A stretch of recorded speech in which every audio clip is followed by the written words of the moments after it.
UDF തരംഗമാണ് കേരളത്തിൽ അലയടിക്കുന്നതെന്ന് വോട്ടെടുപ്പ് ദിവസത്തിലും തെളിഞ്ഞിരിക്കുകയാണെന്ന് KC വേണുഗോപാൽ പറഞ്ഞു. ആലപ്പുഴയിൽ വോട്ട് രേഖപ്പെടുത്തിയ ശേഷം മാധ്യമങ്ങളോട് സംസാരിക്കുകയായിരുന്നു അദ്ദേഹം. പിണറായി സർക്കാരിന്റെ 10 വർഷത്തെ ദുർഭരണം സഹിക്കാൻ തയ്യാറല്ലെന്ന് കേരള ജനത തീരുമാനിച്ചു കഴിഞ്ഞതായും MP പറഞ്ഞു.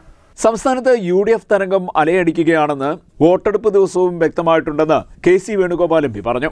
കേരള ജനത 10 കൊല്ലം സഹിച്ചു ശ്രീ പിണറായി വിജയനെ.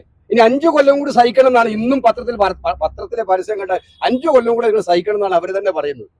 അത് സഹിക്കില്ല എന്ന് തീരുമാനിക്കുന്ന അതിനിർണായകമായ ദിവസമായിരിക്കുമെന്ന്. അത് തരംഗമായിരിക്കും, UDFന് അനുകൂലമായിട്ടുള്ള തരംഗമായിരിക്കും. പിന്നെ UDFന്റെ ഏറ്റവും ശക്തമായ ജനങ്ങളെ സ്വാധീനിക്കുന്ന ഗ്യാരണ്ടികൾ പാവപ്പെട്ടവർക്ക്, സാധാരണക്കാർക്ക് അവരൊക്കെ തന്നെ ചേർത്ത് പിടിച്ചുകൊണ്ട്, നമ്മുടെ സഹോദരിമാരെ ചേർത്ത് പിടിച്ചുകൊണ്ട്, യുവാക്കളെ ചേർത്ത് പിടിച്ചുകൊണ്ട് UDF പ്രഖ്യാപിച്ചിട്ടുള്ള ഗ്യാരണ്ടികളിൽ വിശ്വാസം അർപ്പിച്ചുകൊണ്ടുള്ള വോട്ടിംഗ് ആയിരിക്കും. അത് തരംഗമായിട്ട് മാറും. ആലപ്പുഴയിൽ വോട്ട് ചെയ്ത ശേഷം മാധ്യമപ്രവർത്തകരോട് സംസാരിക്കുകയായിരുന്നു KC വേണുഗോപാൽ.